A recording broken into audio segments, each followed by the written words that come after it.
As is usual, I usually read a couple of verses from the Bible before we pray.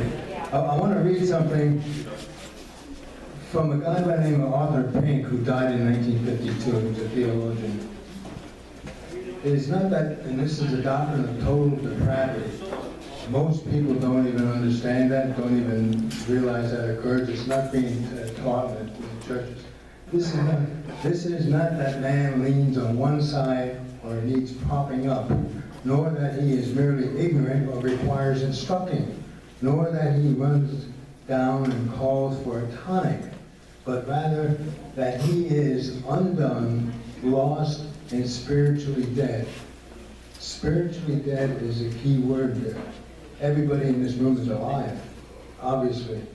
Let me read two verses from Ezekiel, chapter 3, verses 17 and 19. Son of man, I have made thee a watchman unto the house of Israel. Therefore hear the word at my mouth, and give them warning from me. Yet if thou warn, this is verse 19, yet if thou warn that the wicked, and he turns not from his wickedness, nor from his wicked way, he shall die in his iniquity. But thou hast delivered thy soul. That's the key word, deliver thy soul. We in the Tea Party must start to bring the spiritual aspect into this argument, into this debate, in this legislation process. Let us pray. Dear Heavenly Father, we thank you for the opportunity to come here this evening in fellowship with like-minded people. Dear Lord, we ask that you elevate us to the point that we understand how critical the doctrine of total depravity is. And it's in Jesus' name we pray. Shall we all rise and salute the flag? I pledge allegiance to the flag of America, the republic for which it stands, one nation, under God, indivisible, with liberty and justice for all. Thank you, Randy. Now we're going to have an education update from Carol Barnette.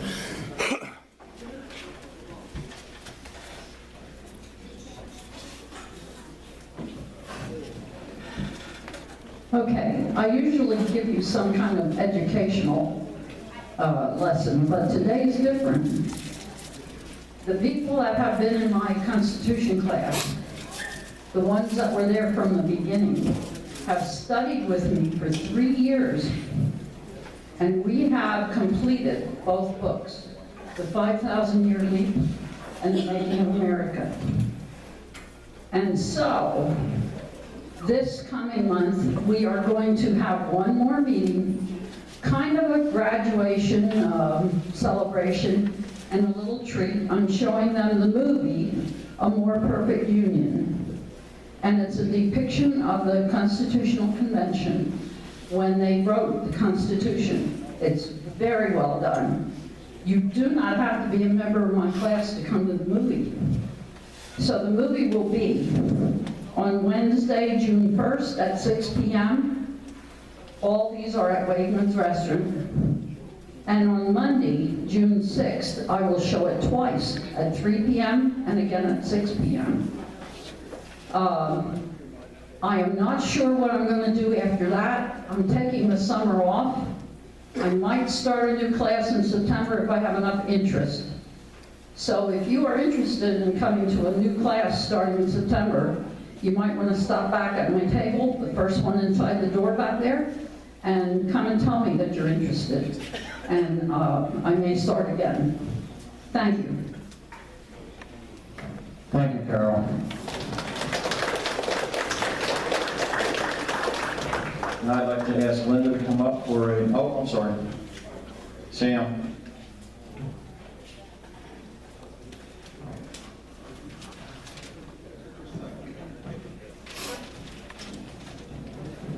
Folks, from time to time, we like to acknowledge those that take their time and effort and help us on a regular basis. Carol certainly fits that. And this evening, we'd like to tell her how we appreciate her. I just want to go through a little bit that she's already said.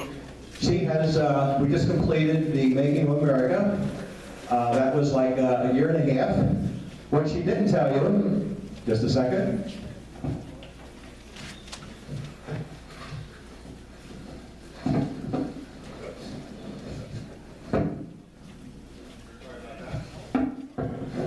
This is the book.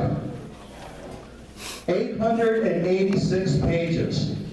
886 pages, Carol. About a year and a half. Carol actually had 3 classes. She had a afternoon and evening class. She also had an evening class by itself, plus all her prep time. She also told you that she taught the 5,000-year leap, which she did. She also had a bus trip. Remember the bus trip to Philadelphia? That was fantastic. We went there and saw Independence Hall, Liberty Bell, all kinds of other things. Those of you that were in Carol's class, you certainly know a lot more about the Constitution and what a remarkable document it really, really is, and why we must do everything we can to preserve it. And Carol, again, we want to thank you for your time. Also, I do want to, on behalf of Berks County Patriots, we'd like to acknowledge the time that you spent, and we'd like to show a small gratitude of our appreciation and give you a $25 gift certificate to Olive Garden. Do you like Italian? Fantastic, okay. Carol, congratulations.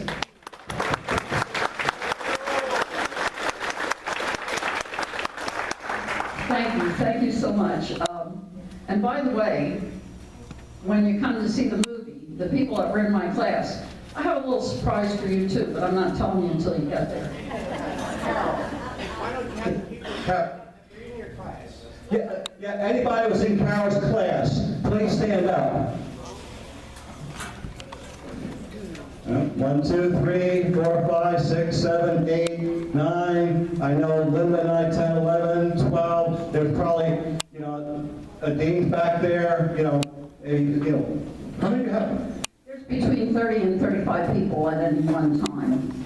So, yeah, we had a nice group of people and they really stuck with us.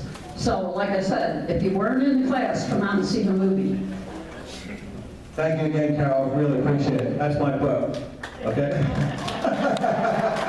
Hey, how much did it cost, Carol? $15 or something like that? 18. Okay, folks, I also want to let you know there are others that we plan to acknowledge in the future, and we appreciate any help you give us whatsoever. Now, at this point, I'm supposed to leave the stage, but I'm going to take 1 more minute. I received an email today from Andy Canafino. Andy? Okay. We all know words mean things. I know everybody in this room knows what convicted criminals mean, right? Correct? Everybody knows that. But let me ask you, what does justice invoked individuals mean? Anybody here know? Andy, you're out. You can't. Anybody else know? Well, folks, what? Stewards, they want the new language they want you to use. You must be in the Obama administration for you to know that answer. That's the only ones that know that answer. Yes, folks. Convicted criminals. By the Justice Department now, they will not call them convicted criminals. They are justice-involved individuals. That is what they're supposed to be called. Okay, I think I used less than a minute, Jim. Thank you, folks. You did that in 49 seconds. Very good. Rod, take notes. Before I forget, is anyone missing a composition book that was taking notes? You were taking very good notes if you're here, yet you don't have a name in here, but your notes are very nice. So if you own this and you've not had it for the last 2 months? 2 months ago this was left here and we don't seem to be able to find the owner. Nobody claims it this month, I'm keeping it, no. I was terrible with notes in school, so.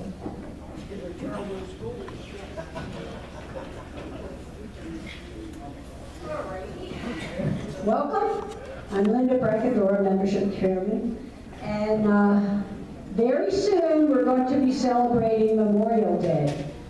And Memorial Day was actually started to celebrate the people from the Civil War that were killed in action and died, you know. And I just want to tell you a few things. Memorial Day was originally to honor the military personnel that died in the Civil War. That was 1861 to 1865. Roughly 620,000 people died in the Civil War. It was the deadliest war in American history. President Bill Clinton signed the National Moment of Remembrance Act in 2000, designating 3 p.m. local time or Memorial Day as a national moment of remembrance. So while you people are eating your hot dogs and hamburgers, take some time out and say a little prayer for those people that lost their lives. For all of them, all the veterans of all the wars. I don't know if any of you remember the red poppies that used to be sold on Penn Street. The veterans used to sell them. They probably were a dime, 10 cents. They asked for a donation of 10 cents. I remember the poppies, and they are actually the symbol of remembrance for the Memorial Day. Let's see. 620,000 Americans died, and the Union lost 365,000 troops, and the Confederacy lost about 260,000. And more than half of these deaths were caused by disease, not by gunfire. World War I, there was 116 plus Americans died. World War II, 405,000 Americans. Korean War, 36,000, a little bit more. Vietnam conflict, 58 Americans died, and more than 47,000 Americans were killed in action, and nearly 11,000 died of other causes. That's interesting. Operation Desert Shield, Desert Storm, 148 battle deaths. 148, not 148,000, 148. Operation Iraqi Freedom, 4,400 service members died. Operation New Dawn, 66 U.S. service members died. Operation Enduring Freedom, 2,318 servicemen died. So, as you can see, the Civil War was our most massive. So, folks, when you're celebrating Memorial Day, make sure that you remember the veterans that gave their all. Okay? Thank you. My favorite. You do that every time. I'd like to ask Dean Klopp, where is he? Okay, in the absence of Dean, we'll... There he is. Where is he? Oh, there he is.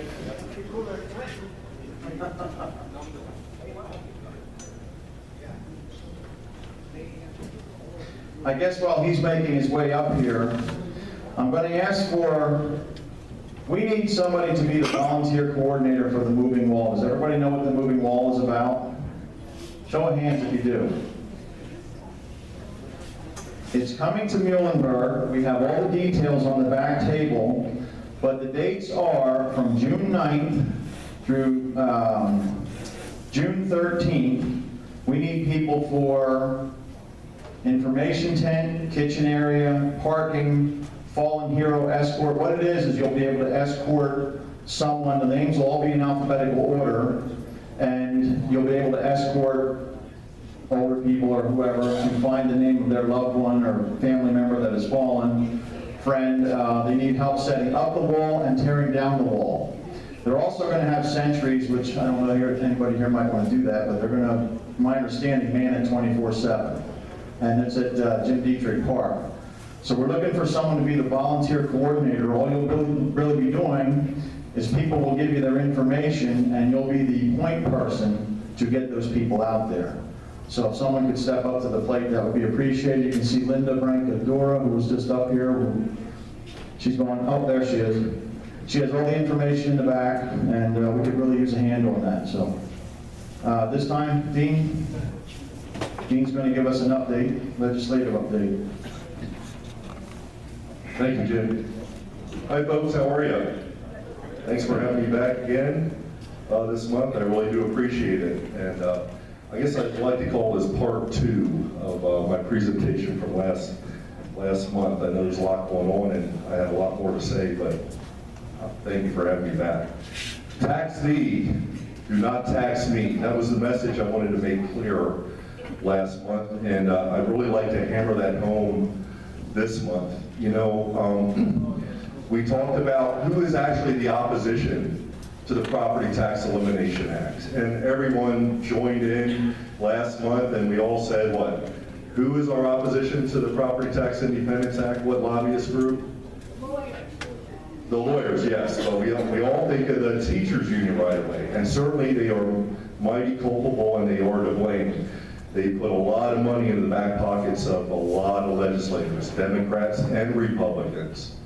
But yes, the lawyers, the NFIB, does anyone know who is associated with the NFIB? Because if you do, I would really like to talk to you.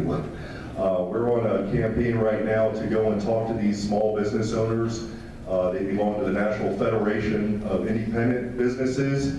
And my friend from Chester, and I believe John McCarty's from Chester County or Eastern Lancaster County, he now has 7 of these NFIB signs where he's walked in and educated these small business people on our bill and how their association that they're paying good money to belong to is opposing their property rights. So next time you guys see John McCartney anywhere, please thank him for his efforts. And he actually came up with the idea to do this sort of thing. So we have the NFIB that are in opposition to us. The Pennsylvania Manufacturers Association was also at a public and a closed door meeting I'm going to tell you about in a minute. You had the PA Budget and Policy Center, which is really just a front for the teachers union. And you know, when they were all getting ready, before they came up to this public meeting 2 months ago, they all sat downstairs in the cafeteria at the state capitol. I'm sure if any of you have been in the state capitol, you know where the cafeteria is located. And you know, they all sat there and they left a seat open right in the middle of all of them. And that seat was filled moments later by none other than Gene Barr from the Chamber of Commerce. I like to call the Chamber of Compromise. And I call them a kingpin, if you will, but these folks definitely take their direction from the Chamber of Commerce. And you say, well, Dean, how? Chamber of Commerce, come on, they're for a right to work. You know, they want to privatize liquor. Isn't that a conservative organization that we should be, you know, in favor of, supporting? Well, folks, before you think about them being conservative, think about their stance on Common Core and how they're one of the biggest advocates for Common Core in this state. You know, what's always on the surface isn't necessarily what's real, and the agenda is not always the agenda, as we're finding out. But, so anyway, I don't need to rehash all that, but what I'm suggesting that we start to do in our rhetoric, because, you know, those who frame the issue win the argument most often. Has anyone heard of a flat tax for income tax? You know, are most of you in favor? Would you be in favor of a flat federal income tax? Yes. Absolutely. Isn't that a great idea? Better than a great idea. Isn't that what 76 is, folks? Isn't 76 a flat tax for everyone? Everyone pays the same sales tax. Everyone pays the same income tax percentage. It's the same thing. And it occurred to me in the shower just the other week, Jim, that this is a flat tax, and we should be promoting it as such. So start to use that, folks, in your conversations with your legislature, on with David Bowling or whatnot, but that's really what we're promoting is a flat tax. Isn't that a fair thing? You know, when you tax a certain segment of society, in this case, property owners, you tax some people and you don't tax others. What's that called, folks? Isn't that a form of socialism? We have a socialistic system right now. We want to get away from that. And that's one of the reasons that I advocate and fight for 76, and I know a lot of you folks do as well. So I just wanted to share that with you. So a month ago, we went from this public meeting I told you all about, and last month I got to share some great pictures with a lot of you. And there was, I don't know, roughly 50 people on Route 183, and we rattled Jay Corman's cage. And I'm not sure if I shared it with you or not, hopefully I did, but you know, only 9 people showed up to his beggars banquet. Only 9.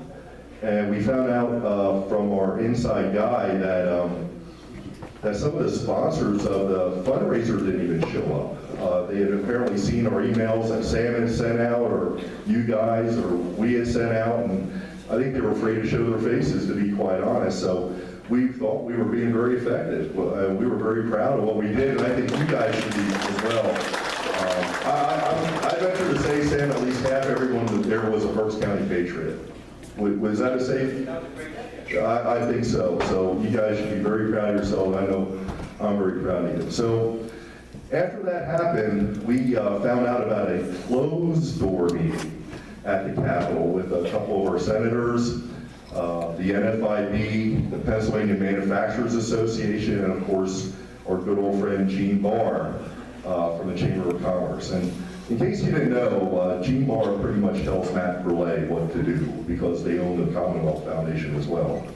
So I'll get out of that rabbit hole right now. But so we get wind of this, we catch wind of this meeting, and my friend and our VP, Ron Holtz, asked if he could join. Why not? You know, what are these guys going to talk about behind closed doors, behind our backs, right?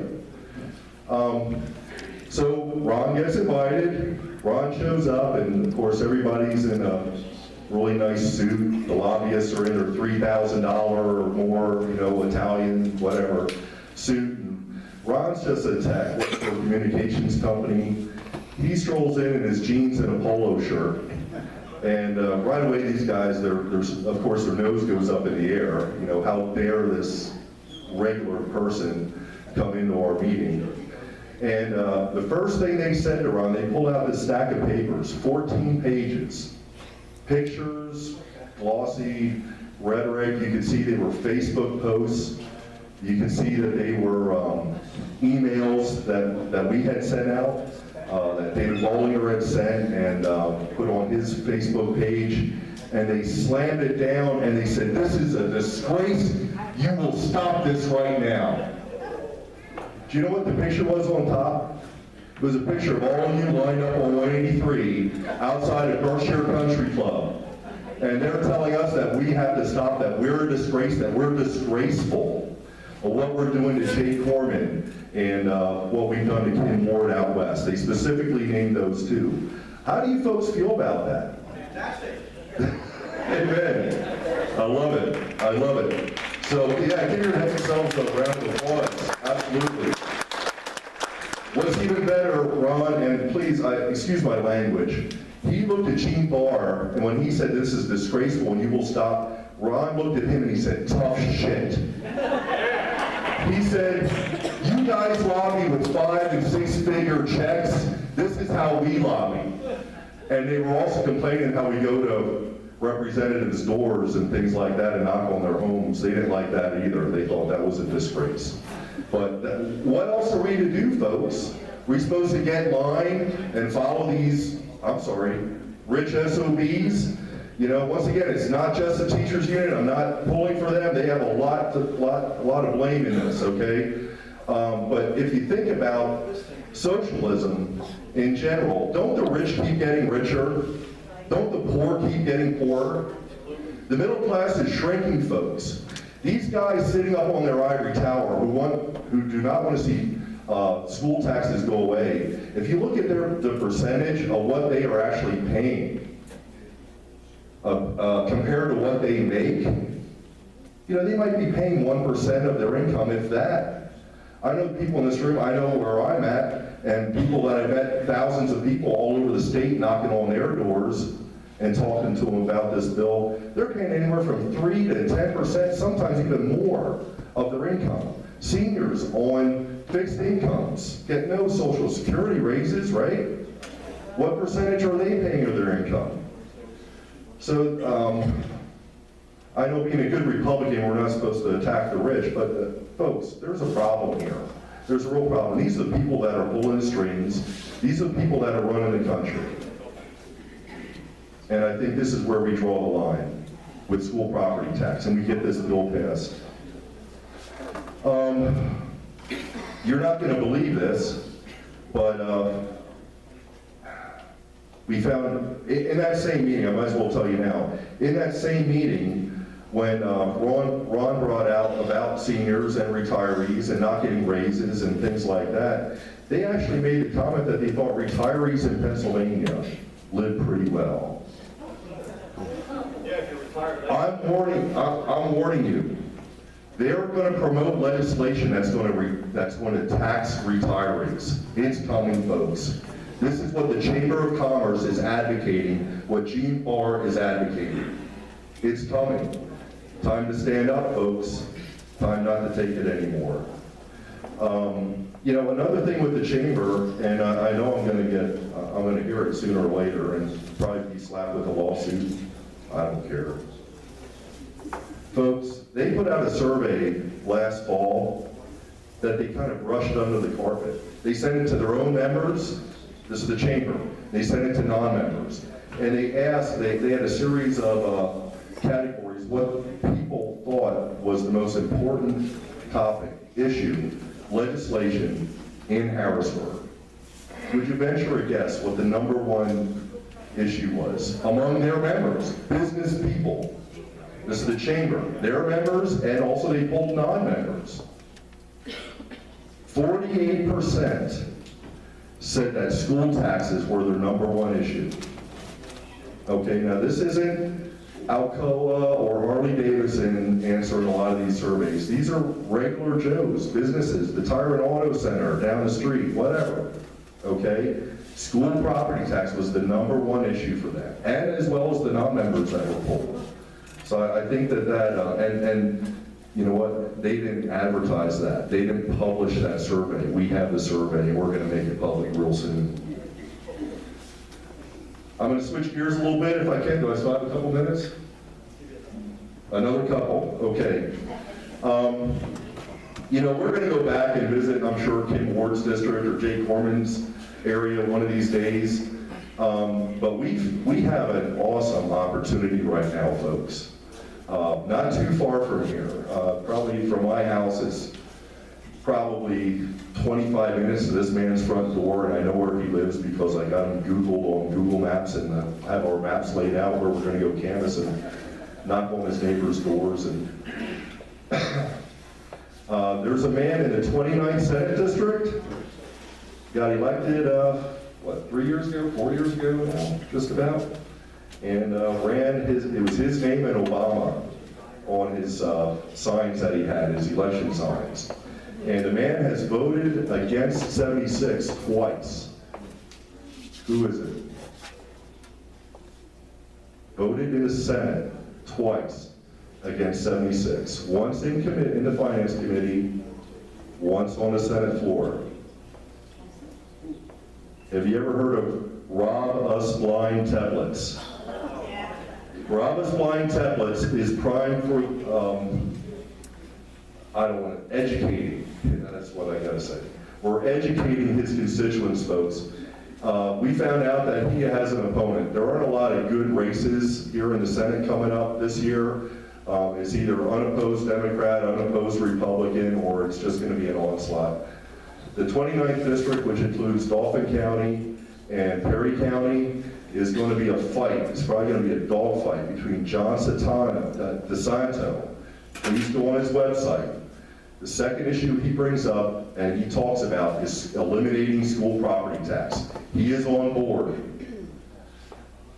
A few months ago, Dave Arnold said to us, I need 2 votes in the Senate. The good news is the two people that voted against us could no longer be there next year when we bring up a vote, hopefully before that, but if we need to wait that long. Pat Vance is retiring. She was always a no vote. 4 Republicans ran for her spot, no Democrats, because they know there's no way that a Democrat's going to be elected in Cumberland County. 4 Republicans ran, Mike Regan won. Mike Regan is a sponsor in the House. He serves in the House currently, and he is the new candidate for that seat in the Senate, for Pat Vance's seat. He has no opposition. So we know there's a vote. If John DeSanto is elected this year, we now have 2 more votes. We only needed 1 or 2 more votes, that's it. So what I'm asking you folks, we're going to be visiting Rob Usblind Teplett's neighborhood this summer. It's not that far from here. I think you could get there in 45 minutes from here. I know it's still a drive, but we're not asking Sam to keep up with my car driving 3.5 hours to the west, flying as he says, you know, or going 2.5 hours north or whatever. This is kind of in our backyard, folks. Harrisburg isn't that far away, and we're certainly not going downtown. We're going to go into the suburbs of Harrisburg. We're going to go and visit people who are paying high property taxes in Dauphin County, Perry County, and we're going to be knocking on doors and spreading the truth about Rob Teplett's and how we voted twice against this bill. So if you would like to join us, I have a sign-up sheet. I don't have dates yet. We may go out during the week. We may go out Saturdays. If I'm allowed, maybe we'll pass this around and see if people want to sign up by putting their phone number and email down, and we'll contact them and let you know when these dates will be. But folks, from now until November, we're focusing on one man, and that is Rob Uline Teplitz. And if there's anyone that deserves to leave office, it is certainly that man. So I appreciate your time and the opportunity to share here again this month, and thank you very much, Jim. Now, question, if Rob Teplitz gets overthrown, he still gets partial pension, doesn't he? For the time he was in, right? So I would agree that there's some people who have too much money, and it would be the legislators. They leave with the Cadillac plan. It's horrible. Anyways, Kathy, as you're making your way to the front, I'd like to introduce our featured speaker, Kathy Barnette. She's an adjunct professor of corporate finance and economics and a conference speaker, and a radio host of It's a New Day, which is a Fox affiliate radio station out of Philadelphia on 1180 AM. She's also the host of Truth Exchange with Kathy Barnette, heard on WAAR radio, We Are America Radio. Her corporate career includes working with 2 major Wall Street firms in corporate America. She served her country proudly for 10 years in the armed forces. She deserves a round of applause for that. She was accepted into Officer Candidacy School. Kathy sat on the board of a pregnancy crisis center for 5 years and is the founder and president of Truth Exchange, a ministry that engages minds to think critically about the world around them from a perspective of truth, logic, and history. And you can reach Kathy by going to truthexchange.net. That's truthexchange.net. So this time I'd like to turn the microphone over to Kathy. Thank you, Kathy.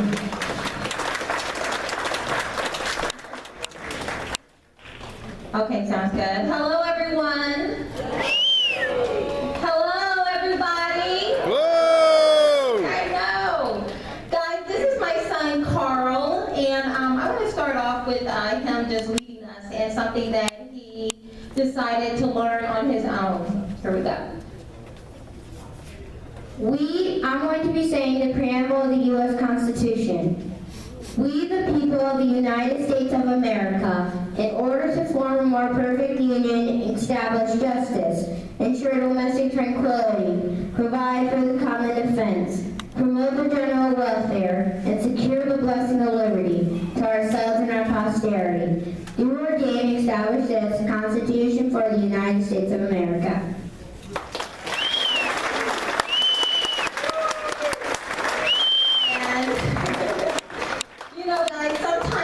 looked around, even as I was back there just talking to people, and as I was driving and just kind of contemplating coming and speaking to you guys today, I was just thinking, first of all, I'm really high up.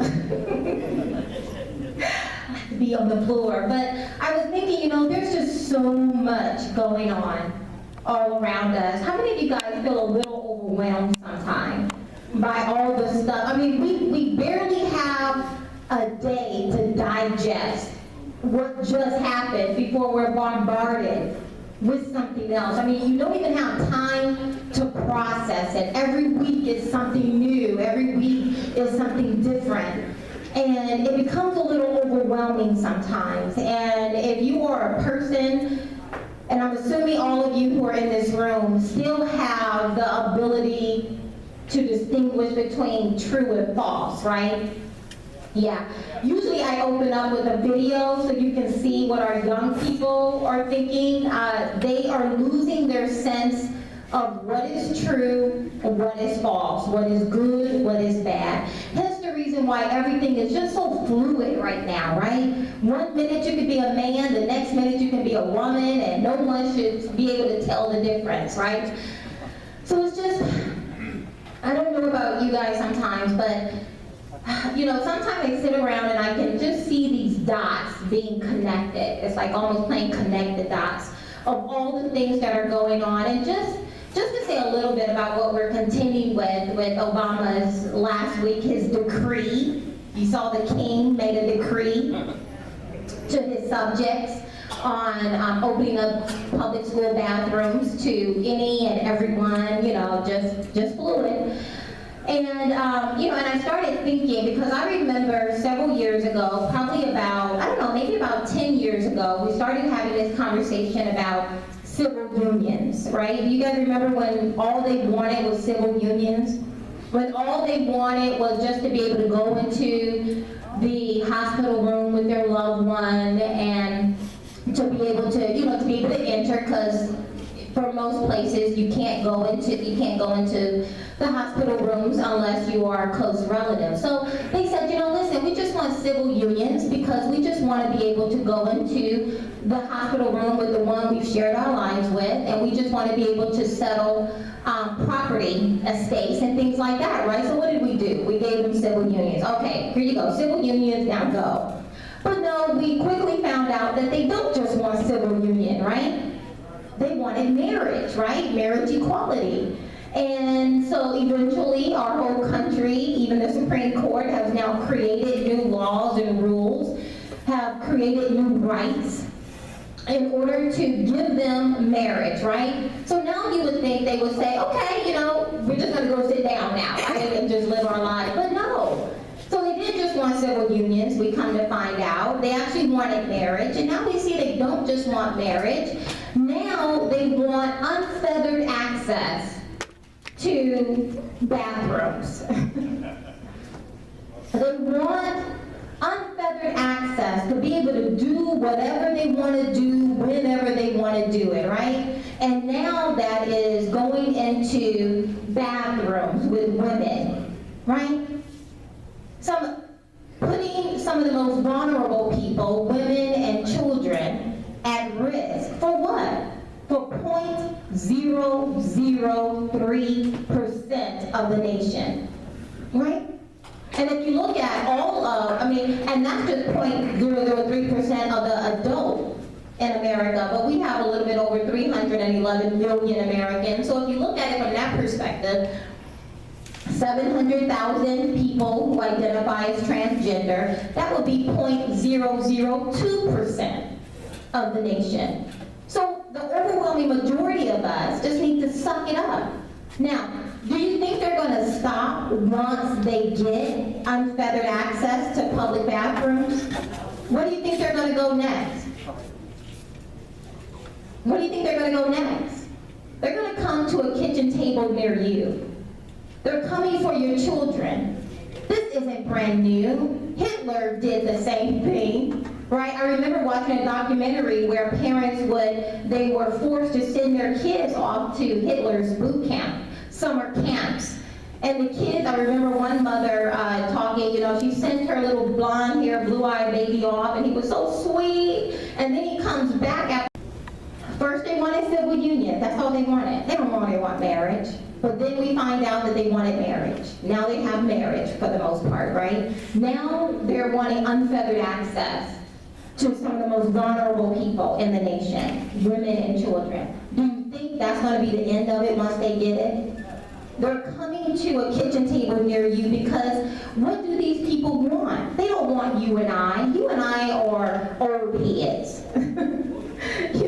We're already firm and settled. Truth is truth, false is false. You can't get me to change my mind on that, right? But who do they want? Who do they work so hard to get access to? It's the little ones, right? It's the young 20-year-old, the young college, the millennials, right? They want the millennials, they want my babies, they want the younger ones. So who do you think they're coming for next? Because you see, they don't want people like me teaching my children about the preamble of the U.S. Constitution and us reading the U.S. Constitution and me telling them about the United States. They don't want that. They want unfettered access to be able to create and nurture. Andy, I heard you call it once social engineering. Is that what you called it once, Andy? Social engineering, I think it was. They're wanting to create their own, they're trying to rewrite and redo all of America. And they can't do anything with you and I. But they can they can intimidate you and I. They can call us names, force us to shut up, call us bigots, ignorant, intolerant. And for the most part, I've never seen a bunch of people where being called a name causes people to shut up and clam down so much. I remember when you were a kid, it's like sticks and stones may break my bones, but words will never hurt me. And we just move on and do what we were doing. But today, it's like, oh my God, the worst thing someone can do is call somebody intolerant. And all of a sudden, we just, I don't want nobody to think I'm intolerant, And because we, those of us who know truth, have clammed up and shut down, these village idiots are running wild. They have allowed themselves to get into very high places in government, and they're making up the rules as they go. They're big bullies. We just recently moved here less than 2 years ago, and so as an effort to get to know the people who are running in office, I watched the Pennsylvania Senate Democratic debate. McGinney, Fetterman, what's the other guy? Sestak. Yeah, it was the most excruciating 45 minutes of my life. It was so hard listening to these people, but towards the end of the 45 minutes, I've done a lot of study on minimum wage hike, right? And so one of the questions that was posed to Fetterman was a letter that the news organization had just received from a business owner here in Pennsylvania who said, I'm a small business owner. So if you raise the minimum wage from $7 and some change to $15 and some change, I'm going to go out of business. My business cannot absorb that big of a hike, right? Is what this business owner said. And so they posed a question to Fetterman and said, this is a real issue for some small businesses. They cannot absorb that big of a wage increase. What do you say about that? And Fetterman said, well, it is a big jump, but if it's the law, you gotta do it. That was the extent of his analytical analysis on the impact of a wage hike. If it's the law, you gotta do it. Talk about a bully, right? And we see that. They make a law. If you don't do it, you get thrown in jail, you get fined, your children get taken away from you because now you're inappropriate parents. So that is what it is that we're contending with. are real. These things are really happening all around us. So if I said to you guys, America is in trouble right now, how many of you would agree with me? Yeah, just keep your hands up. Let me see if there's anybody got their hand down, because I want to know. What do you know that I don't know? America is in trouble. America is in trouble. Can you say that to yourself? America is in trouble. She's in trouble. And while for the past 20 years, I guess, I remember being in, getting ready to go into high school, and I remember just this vague conversation among church people who were saying, you know what, we're just going to leave the public square. I remember that somewhere in the recesses of my mind as a getting ready to go into the 9th grade. I just remember someone saying that. It was the first time I heard that. So while we've been in our church buildings, putting on our church programs, raising our children, trying to mind our own business, our heads stuck in the cloud or in the sand, village idiots have gotten themselves elected into very high places, and now they're making rules, and now they have the concentration of power, and now you and I are sticking our head up out of the sand, and we're like, wait a minute, man can't go into women's bathroom, that's crazy. A grown man with his grown man anatomy cannot walk into a shower room with little girls. That's crazy. So you and I are now sticking our head up out of the sand, and the village idiots are like, you better stick your head back in that sand. You better not come out here and try to tell us what to do, right? And the question becomes, I want you to kind of ask yourself this as we move through this, what you gonna do about it? What you gonna do about it? That's what the bullies used to say on the playground. You don't like it, what you gonna do about it? Most of the people in my generation, the X generation, they're not doing a whole lot of nothing about it. They're on Facebook, you know, like we press that little angry face button. That's about the extent. But what are we going to do about it? I want you to ask yourself that. Because when I find that, in my own personal life, when I find that I'm in trouble or something has, what I was planning has gone awry, I tend to want to go back to the beginning of a thing. And as such, when I look at my country that I love so much, I'm so grateful to God that it's my country, I have to say, where did we go wrong? So I want to go back. And as I go back, I'm always reading the Founding Fathers and what they've said. And John Adams has a quote, many of you I'm sure know it. It's a very famous quote, but I love it. He says, our Constitution is made only for a religious and moral people. It is wholly inadequate for the government of any other kind of people. That's a profound statement, right? But what does he mean by that? Not a profound statement. Our Constitution was made only for a moral and religious people. It is wholly inadequate. It is incapable of governing any other kind of people. Profound statement. And as I was sitting on the bed, minding my own business, I had a revelation.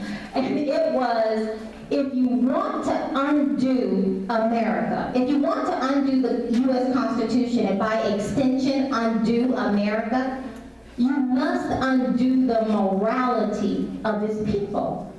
Now, what is morality? What do we mean by morality or moral? Simply being able to distinguish between good and bad. That's what morality means. That's what morals mean. It's simply being able to know the difference between up from down, left from right, good from bad, right? That's what morality means. And so once again, John Adams said, if you want, our Constitution is made only means what? Yeah, it's not a trick question. Only means what? Only means only. Only means there's no other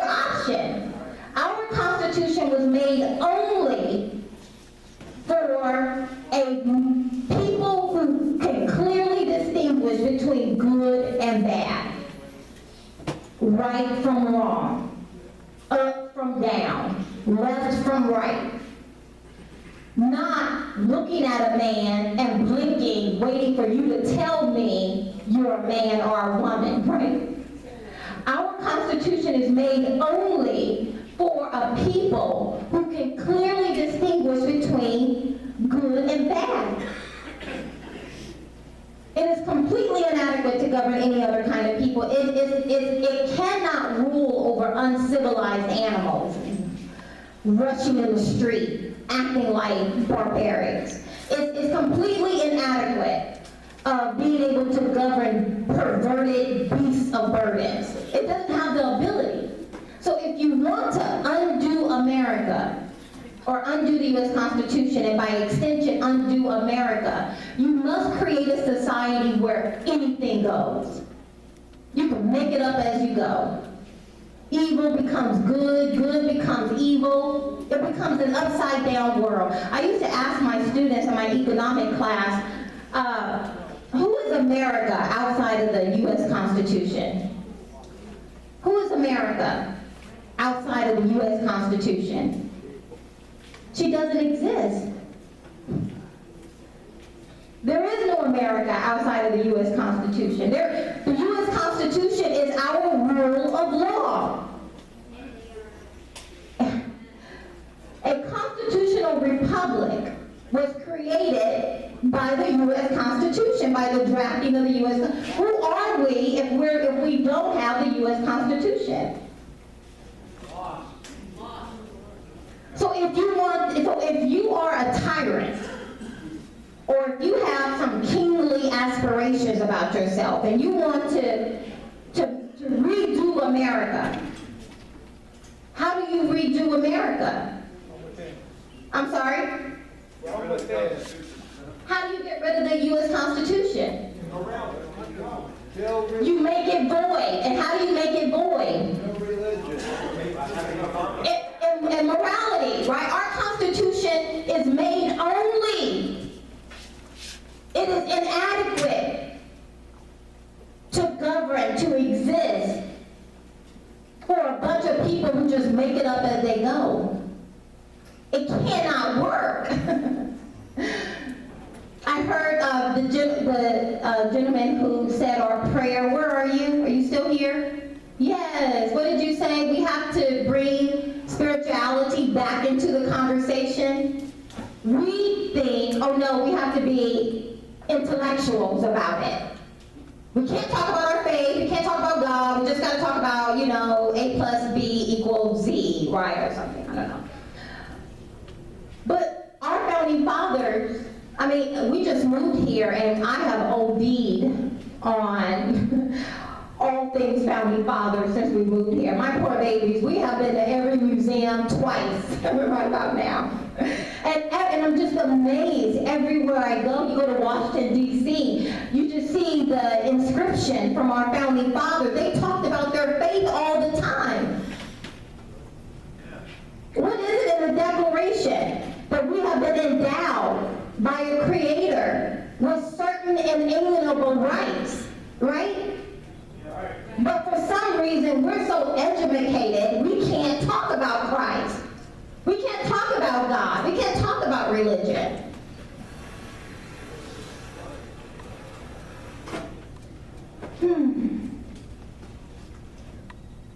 We're living in an upside-down world.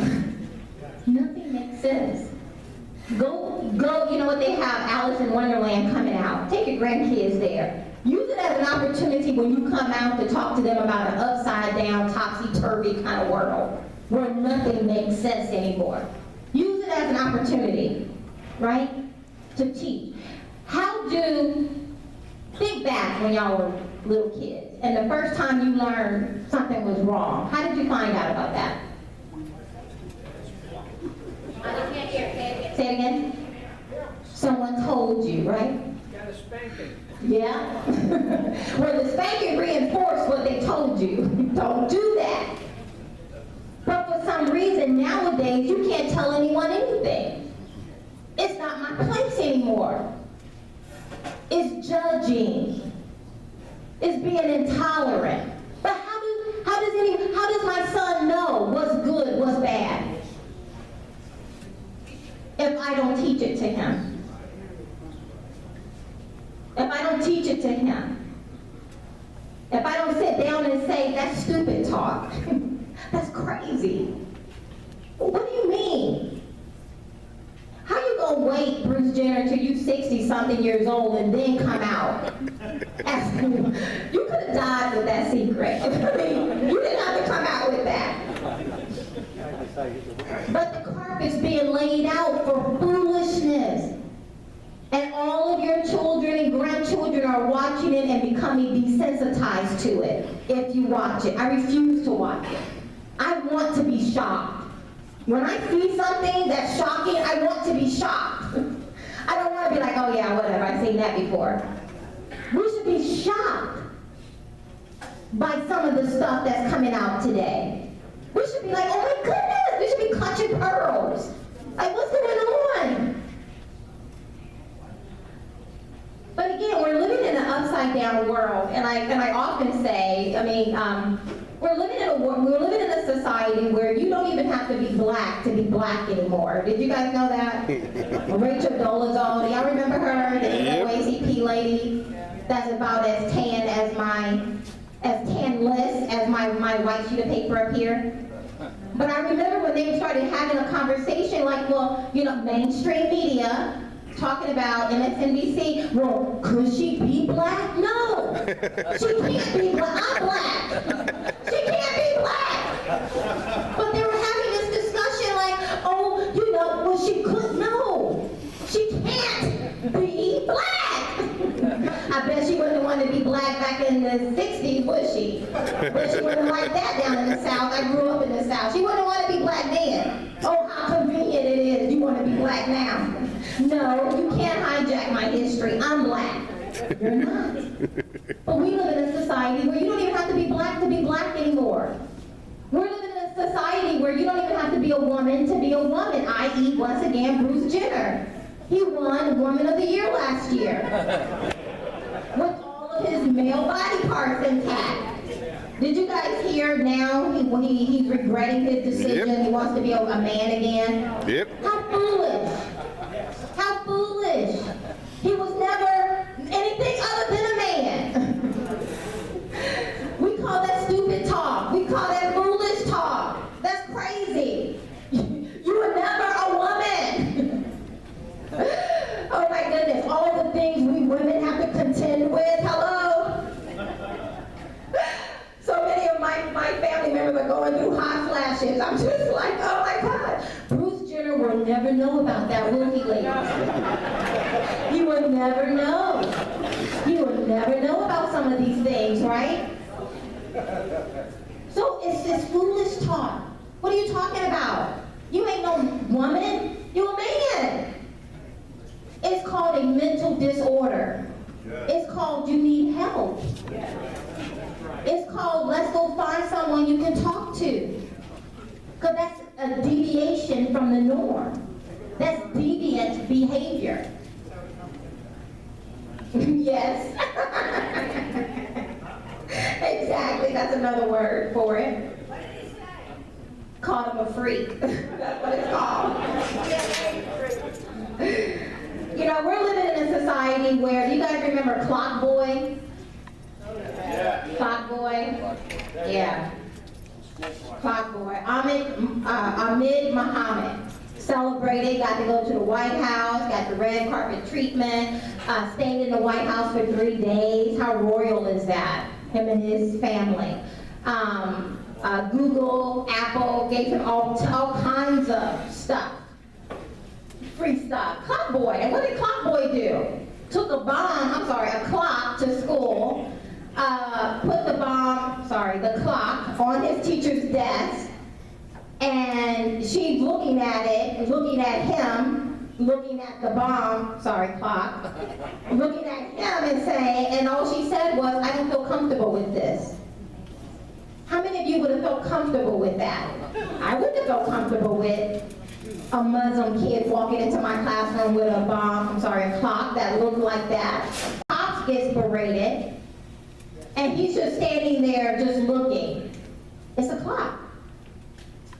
So, but he gets the royal treatment. Do you guys know who Green Beret Sergeant Charles Marlin is? He's the soldier, the military soldier who stopped an Afghan police from Having sex with a kid. Yeah, remember? Remember that? Had a little boy tied up, remember that? Yeah. He gets discharged dishonorably, facing court-martial. Now, it just got reversed a couple of weeks ago, but this has been going on for some time now, right? Now, what was his crime? None. Saving a boy. He had morals. He knew the difference from right and wrong. He knew the difference from good and evil. Clock boy brings a clock to school. He rescues a boy and beat the crap out of the Afghan police officer. He gets discharged dishonorably. That's when you know you're living in an upside-down world. We have over 200 sanctuary cities in our country where where states are being encouraged to violate law. They're being encouraged to disobey law. How can you exist? I mean, a house divided, can it stand? We have laws on the books, and then you tell them don't follow the laws on the books. We have a process of bringing refugees into our country. America accepts 1 million people, immigrants, into our country legally. No one's breaking down the doors of Iran. No one's trying to even get into London, Paris nowadays. No one's trying to get into any parts of Africa at that rate. But we accept over 1 million people a year, legally. Andy sent me something where Mark Levin said, we are not a country of immigrants, we are a country of citizens. You walk in as an immigrant, but then the mandate is you begin to assimilate. You become a citizen of this country. No, we don't speak Spanish. Somebody said, you need to speak American. We speak English. But these are narratives that are going out there. And if you don't catch yourself, you become desensitized to it. You don't know that you should be shocked by it.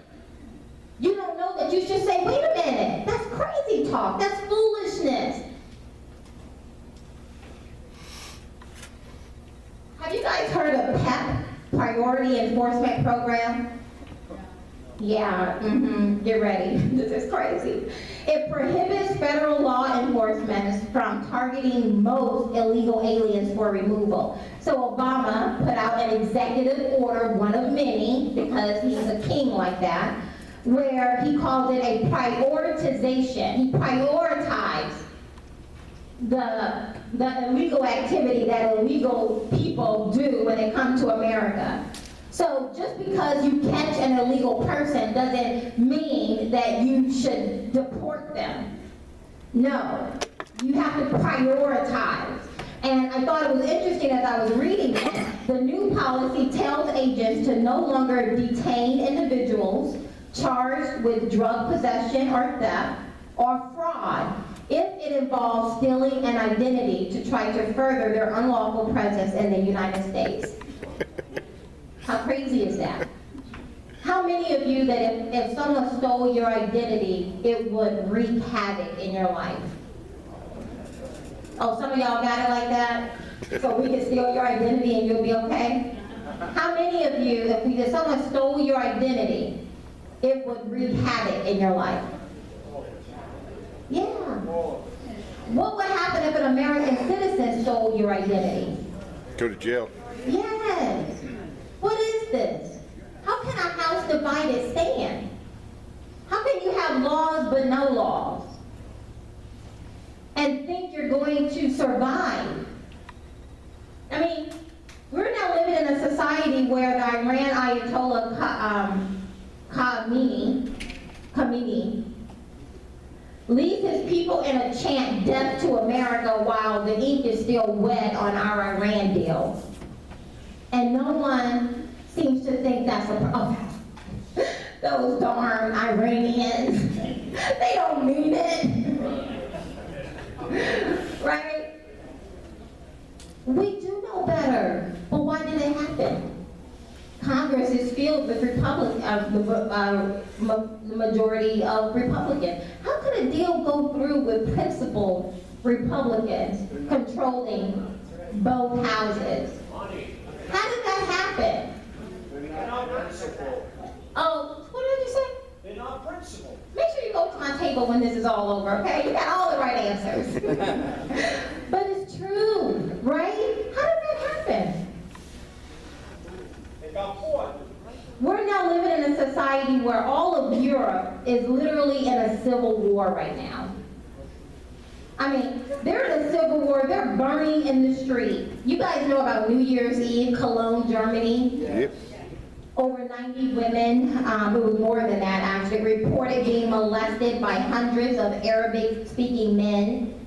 They call it Taharish gang, where hundreds of Islamic men just swarm around a woman, rape her, molest her, do whatever they want. So you and your husband walking down the street, and they just bombard you. They just overrun you, right? This actually happened in Cologne, Germany, on New Year's Eve. That was their way of bringing in the new year. And what does Merkel do? She blames the women.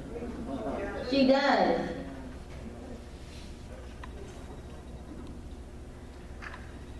Just watch it. Watch everything. But what does Merkel do?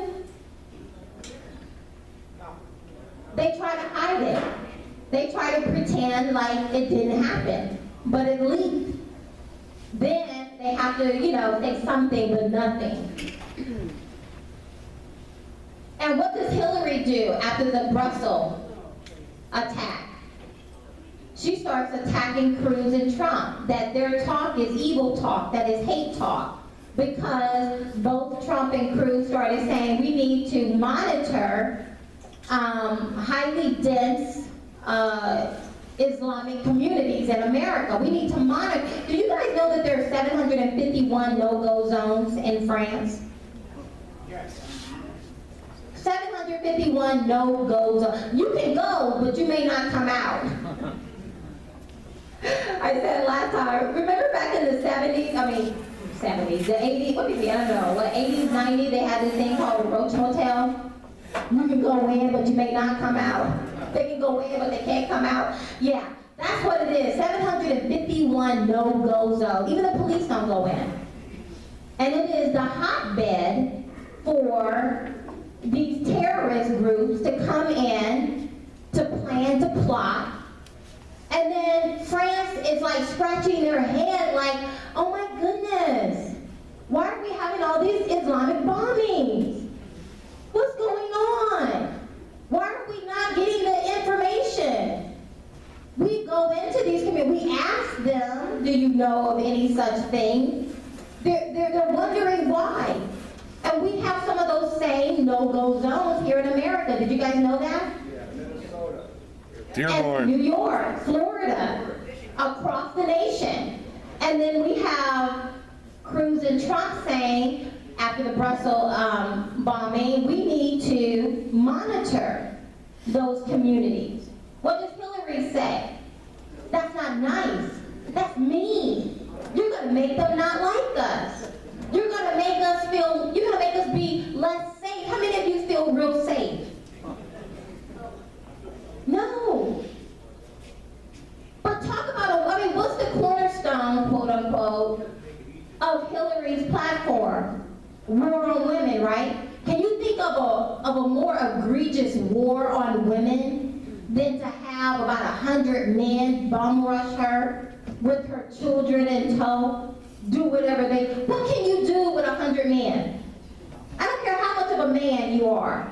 What can you do with 100 young, healthy men with hell on their minds, rushing toward you and your granddaughter? What can you do? One, two, how many bullets do you have? We're talking about hundreds. Yeah, it all depends who you are. What you gonna do? We're not quite where our brothers and sisters are across the pond, but they are working tirelessly. It'd be one thing if we didn't have an example of what happened when you allow unvetted Muslims into your country. It'd be one thing if we did not see that, if we didn't know that. But we do. And I sit back and I think to myself, do they know something I don't know? Why are they looking at me like I got 3 eyes? Why are they looking at me like I'm crazy? Do they know something that I don't know? And no, they don't know nothing that we don't know. You know, I don't know if you guys know this, but the homosexual agenda, the Muslim invasion or the resettlement of Muslim refugees, and a whole host of other things. These things are just means to an end. Did you guys know that? These things are not the actual end. Now, for some of those, for most of those who are fighting for equality with the homosexual agenda, for them, that is the end goal, right? Total equality, whatever that means. But for those who are in a position of power, this homosexual agenda that they are ramming down our throats, this Islamic resettlement, these are just tools in their hands. These are just ends, means to an end. What do you think the end is for them? Control. Who said power? Concentration of power. What do all tyrants want? These things are not like, profound and oh my goodness, we'll never figure it out. We've had these tyrants throughout all of history.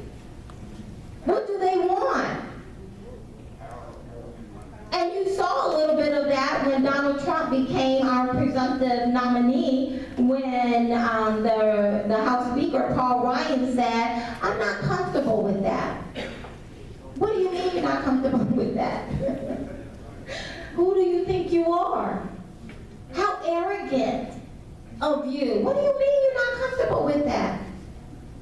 So what you gonna do about it? I'm telling you, I say it all the time. What you gonna do about it? You're not comfortable with that. We saw a glimpse of the arrogance, of the elitist status or mentality that some people have. This thirst for concentration of more and more power. But how do you get more and more power when you have a U.S. Constitution that has in it the Bill of Rights that outlines you and I have certain inalienable rights. These rights were not given to us by men, but that we've been endowed with them from a creator that has given us. We have inherent purpose. And so as a result, I should be able to live my life according to my own conscience. That's what religious freedom means. Living according to my own conscience, right? That I have freedom of speech, right? How can if you have a thirst for concentration of power, how do you do that? Unless you begin to dismantle America. And how do you dismantle America again? Divide it. You destroy the U.S. Constitution. How do you destroy the U.S. Constitution? You create a society where anything goes. There is no rule. And I dare you to say something. I grew up where they said I double dog dare you.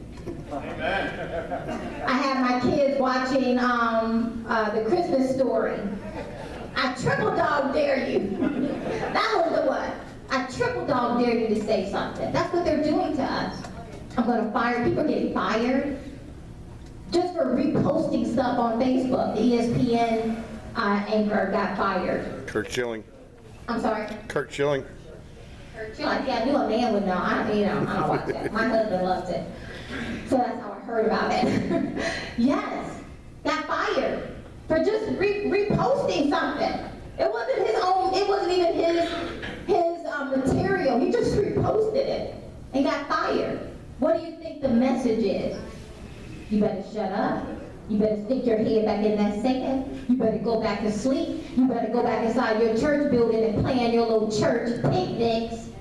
You better not come out here into this big bad world and think you're going to change something. That's what they're telling you. They're punking us. And my question always is, well, what you going to do about it? What are we going to do about it? How are we going to fight back? Because I've been here less than 2 years and I've met some amazing people who put on rallies. And if they can get 10 people to show up at a rally, they did something. What are we going to do about it? Get mad for a second? These people are not playing. They are aggressive. They're very focused. They have occupied high places throughout. We're sitting up here, cruisers and Trumpers can barely stand each other. What? Why are we fighting each other? They're over here frying up big fish, and we over here looking at the what do you call the little ones? The little minnows, yeah. We're over here looking at the minnows, fighting each other. I'm a cruiser, I'm a Trumper, right? And they're over here getting ready to rewrite it all. They're not playing. Look at the empty seats here. With the foolishness that's going on, don't you think more people my age even, more people younger, people my age have little children that are going to those public schools. Not my kids, because I pulled them out when I moved here. But these people crazy out here. They're crazy. Even when I went and spent like hours talking to them, I had a light bulb moment that said, girl, don't waste no more of your energy. Get your kids out of here. They're crazy. And God knows I'm one of those parents that looks forward to that little yellow bus pulling off every day. Because I got a life. There's things I want to do, right? And then I heard God say, what else is a better use of your time? What meeting can you possibly go to? What television interview can you possibly do? What radio show can you possibly entertain that's more important than pouring into your children in this season? And God knows, I was like, why? I want to homeschool?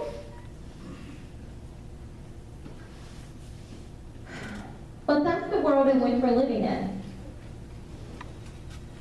And I honestly believe, let me just say a little, when we talk about what you're going to do about it.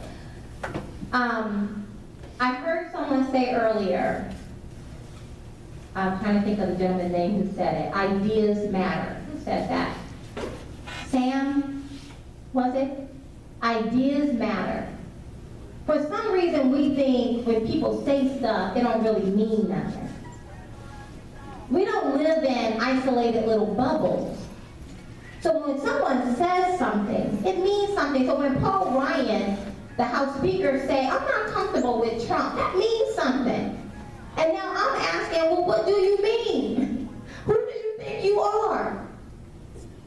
It means something, right? And so I was talking to a very dear person in my life the other day, and I was talking to them about, Obama's decree on the public school bathroom. And the first thing that came out of their mouth was, well, Trump is, we can't let him get in the office. And I was like, and I just stopped. I was like, really? I tell you about some foolish, deviant, perverted ruling, decree of all things, and your comeback is Trump? Because obviously they're going to vote for Hillary, apparently. And then we're talking, I'm like, and then they said, you know what, we're just gonna agree to disagree. You have your opinion, I have my opinion. I said, you know what, that might have worked about 10 years ago. But we know too much now to let you walk away with that stupid. Now, see, I'm built like that. I'm built to just call something out as it is. Other people are not. But one thing you are not called to do is to simply sit and convert oxygen into carbon dioxide. You are not called to do that. For such a time as this, you're still here. You ain't left yet. I haven't left yet. We're still here for such a time as this right now. So what you gonna do about it? And one of the things and I do it sparingly because I meet so many people and you can't just walk around just confronting everybody, but especially those in my inner circles. Challenge that stupid thinking. That's stupid. How are you going to think that? I heard one girl say, I was teaching a class, a master level economics class in Chicago, and she was a social worker of all things, getting her MBA. And we were talking about, in California at one point, it's no longer, the governor just signed a bill to stop it, but it still happens in some other regard. But they were forcing women in prison to be sterilized against their will. And so, that came up in the classroom, and so she was like, you know what? She works in the inner city, so she works with so many black people with a lot of kids, and apparently the kids, the parents are short on patience with their kids sometimes. And she was saying all of this to say, sometimes those babies should have been aborted. And because, some people just shouldn't be allowed to have children. Now, she said that out loud. Now, the first time she said, and it wasn't her first time saying it in the classroom, but the first time she said it, you know how you like, wait, did she just say what I thought she said? So I gave her a pass, and then she said it again at a different time. And then I began to remind, to just educate, nicely as I am. That was part of Hitler's plan, right? Remember Hitler? That was his plan, right? He sat high, he looked low, and he decided you shouldn't have kids. You should. Or, your hair is blonde enough, but you have dark hair, and I want blue-eyed, blonde-haired people, so we're going to sterilize you. Maybe, people look through their medical records and find people who had, who had like a mental disorder, or maybe they were depressed once in their life or something, and he would have those particular people sterilized for whatever random reason. And so as I started comparing her logic to Hitler's logic, she didn't like it so much. So she starts crying, of course, because that's what they do. And she started saying, I just feel so sad for the kids. I just feel so sad.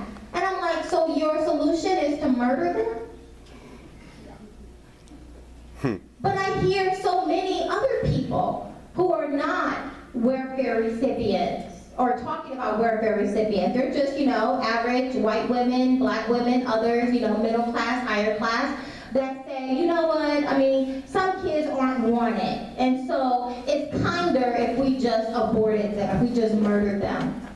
Have you guys heard people say that? I've literally heard people say that.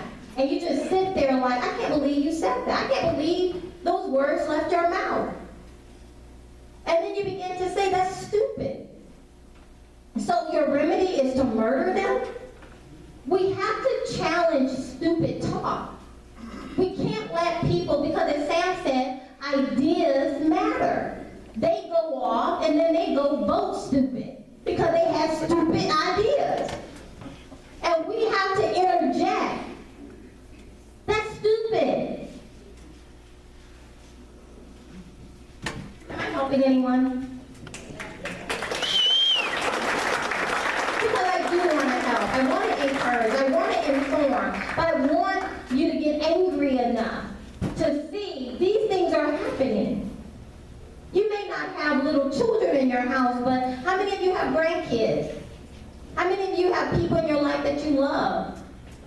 I mean, like, you know, there have been a number of incidences where Muslim boys have raped more mature women, right? They don't care. So the things that we have that works in our favor are twofold. How much more time do I have? Take a few more, 10 minutes. Okay. We've got to do some Q&A then. Okay. Truth. We have truth. Although the rest of the world is trying to dummy themselves down and pretend a man is not a man and a woman is not a woman, you and I can clearly walk into the room and say the emperor has no clothes on. He's butt naked. I mean, did you ever think you would live in a time where that analogy would actually apply? But it must have happened for someone to come up with that story of the little boy sitting there, some of the most innocent, sitting there saying, the emperor has no clothes on.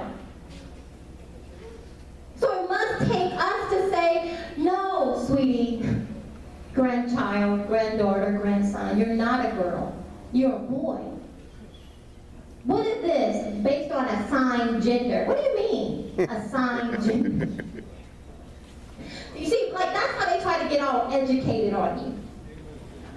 Do you mean when you were birthed and the doctor looked between your legs and he saw what you had and he declared you to be a boy or a girl? Is that what you mean by assigned gender? But they're trying to make it all technical, like somebody assigned you a gender. No, we didn't, no one assigned it, we just looked. And it was obvious which you were.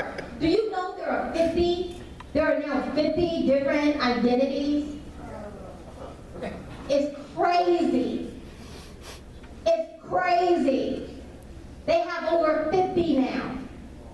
We're just talking about, heterosexual, bisexual, transgender. They have cisgender, non-conformist, conformist. They have all kinds of foolishness. And it's fluid. You know what I mean by fluid? One day I'm a boy, the next day, one day I'm a nut, the next day I'm sane again. Right? And according to Obama, you and I, if you're in the school district, are not even supposed to look at their identification. We're not supposed to look at their birth certificate. We're not supposed to look at, just look at a person. So today I'm feeling like a nut, so now I've got to use a pronoun that doesn't apply to you. Tomorrow you may be a boy again. You may feel like a boy. It's fluid. And these things will become the norm for your children.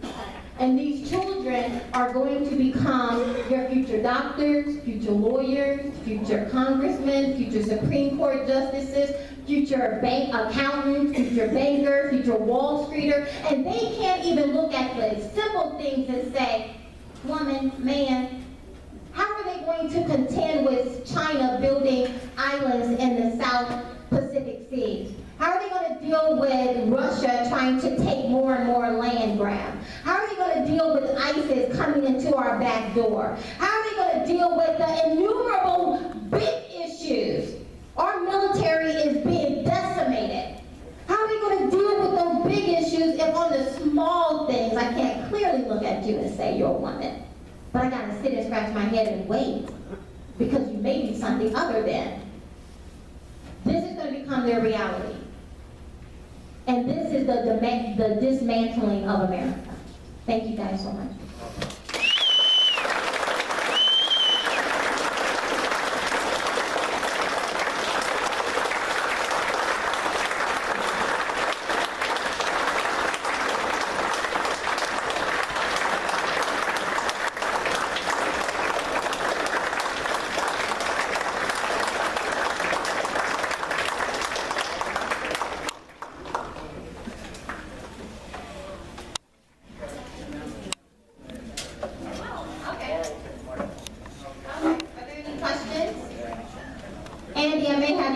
here too.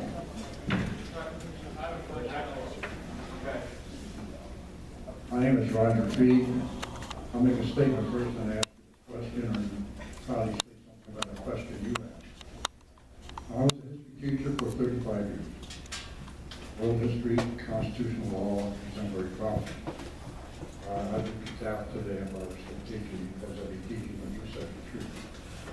And I could see this happening in my classroom. I started teaching in 1958, and you were asking the question, how did this happen?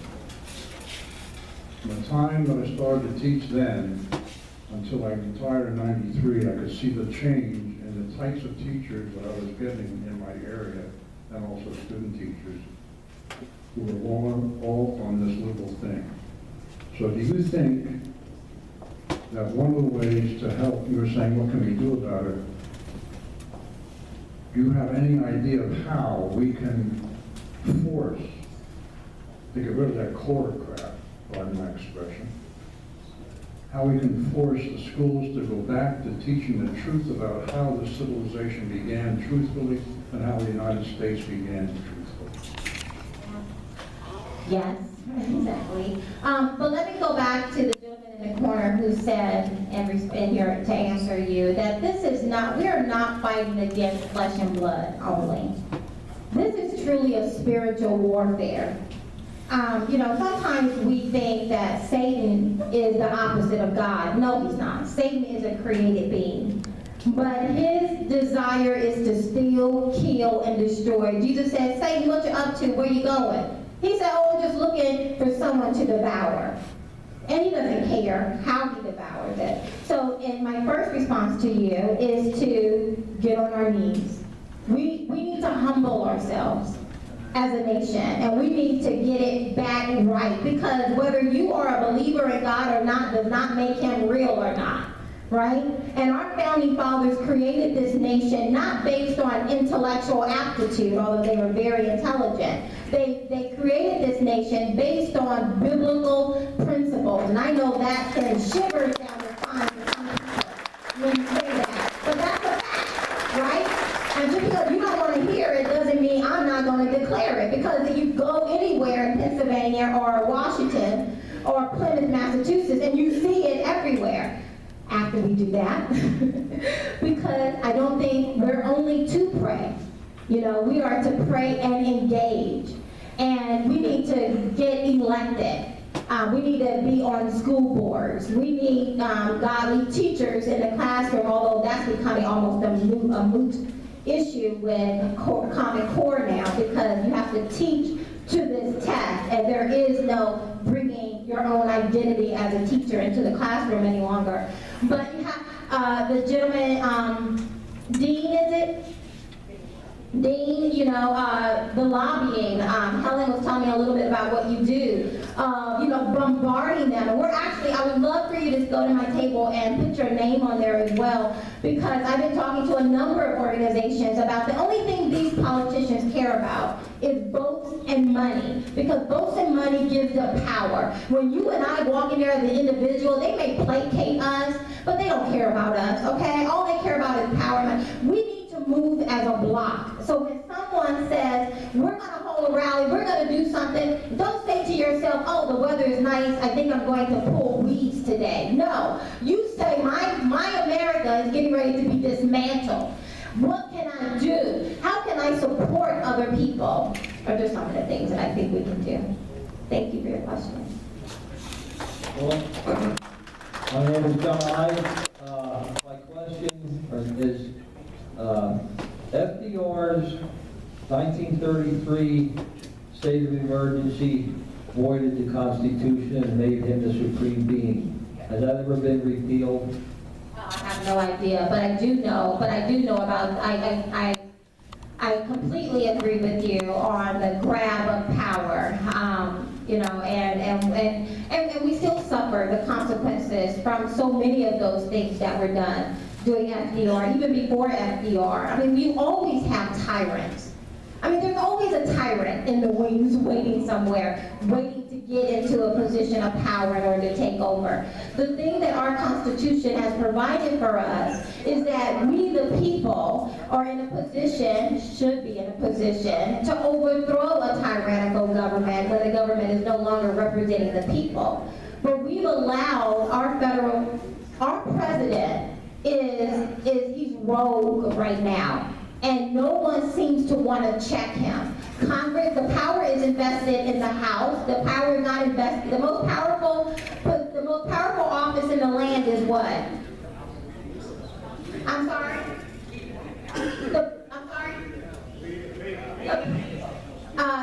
In the federal level, the federal and state level, you're right. But who? Most people would say the president. He's not. They didn't set it up that way. Congress, and specifically the House, right? And then you move on to the Senate, then you move on to the judiciary, then you move on to the states, then you move on to the local government, and then you have you and I standing there, right? But we have allowed this thing to go upside down, that this man thinks he can just walk in and shove whatever he wants down your throat, and all you're going to do about it is come to Tea Party meetings, get mad, go home, and that's the end of it. They're banking on us continuing to do what we're doing. Thank you.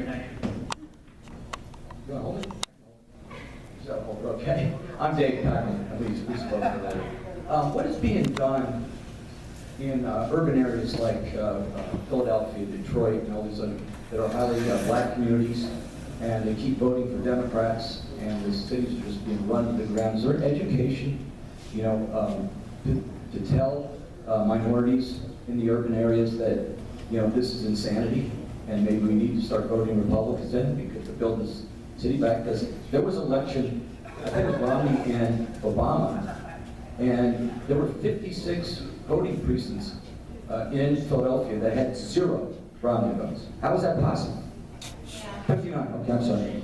I had the opportunity in March to go to CPAC, and I sat for about 2 to 3 hours talking to the RNC, Republican National Committee, the body that deals with going out into the black community.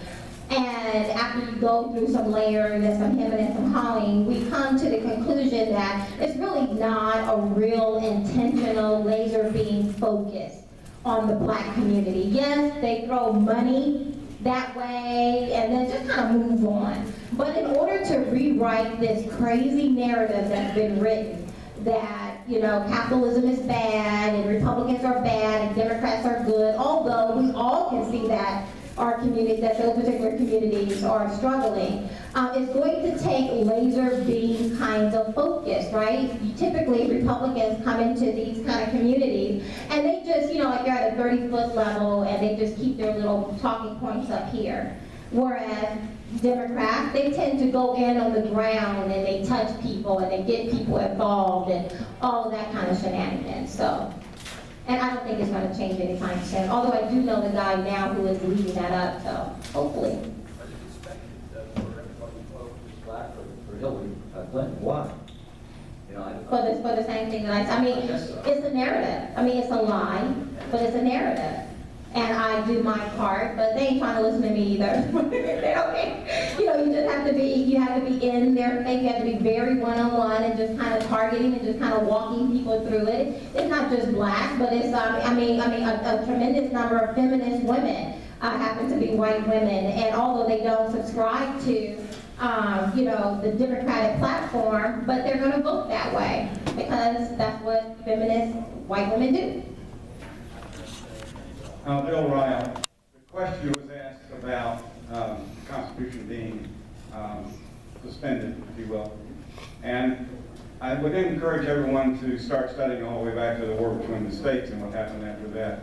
But the answer to this question is in 1933 on March the 9th, the Constitution was, according to the federal government, suspended under the National Emergency Banking Act.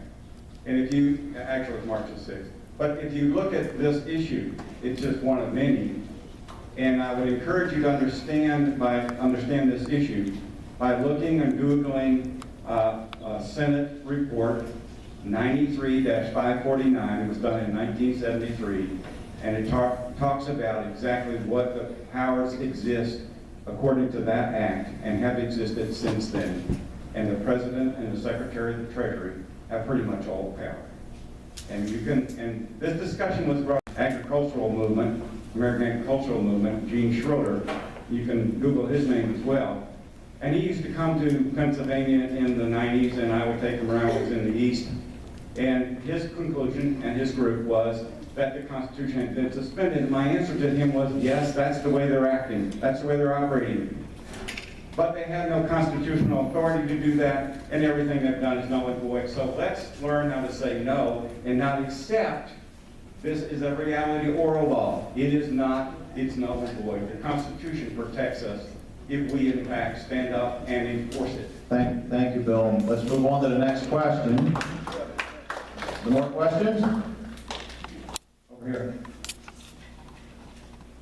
Please keep it limited to a question so other people get a chance.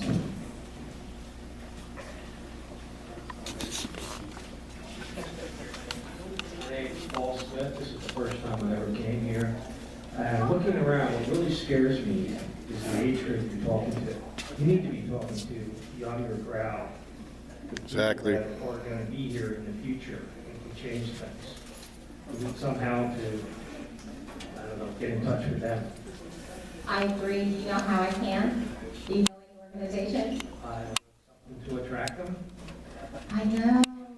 You know, I've been doing a lot of speaking since I've gotten here, and this is generally the look of the crowd.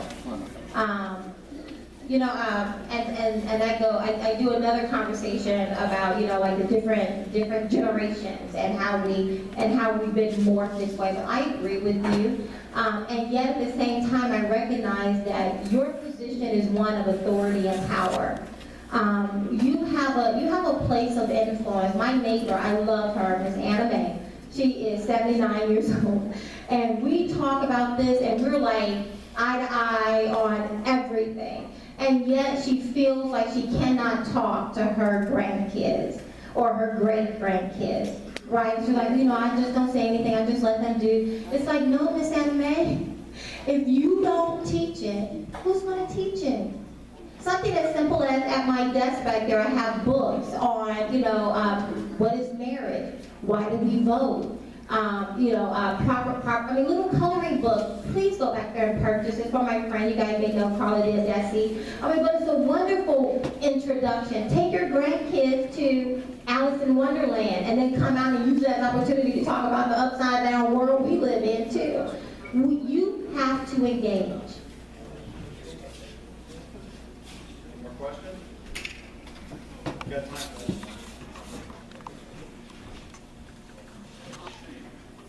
My name is Lynn Berks. I saw you in Harrisburg. I have a question. Do you get to speak to many minority groups? The reason What I do you ask- think? Because I'm black? Well, I grew up with a lot of minorities, and their values are conservative. Very But they conservative. vote the other way. Because of the narrative. Let me tell you guys, it is, that narrative has been grind in for years. It's a victim mentality that has been, it's so discouraging to have a black president in office. And I know y'all say he's white, nobody knows that. Even in the history books, they have him as the first black president.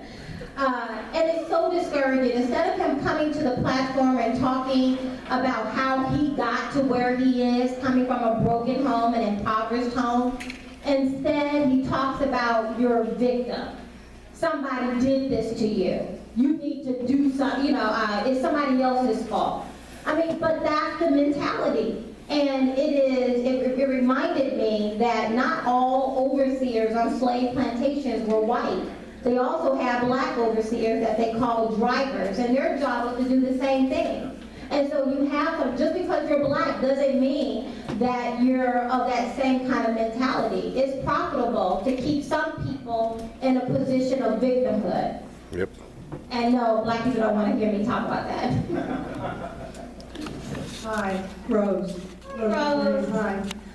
I just heard that Dinesh D'Souza has put out a movie regarding the truth about the Democrats in the South. And it's coming out soon, I believe, because there was a promo for it. And I'm looking forward to seeing it. And I'm wondering if that would help bring some information to the minorities to go, as they go, hopefully some go see the movie. Because I think, I was really excited when you talked about the Southern Democrat. I grew up watching Bull Connor and George Wallace, and I saw all that firsthand. I'm sure most of us did. But I remember it from my youth, that I think this would be really good, because he's going to have it in video that they can actually see these people and how they reacted and treated the people in the South. It was horrid. Yeah. And there was another thing, and I forgot. Okay, Rose. Thank you, Rose. Oh.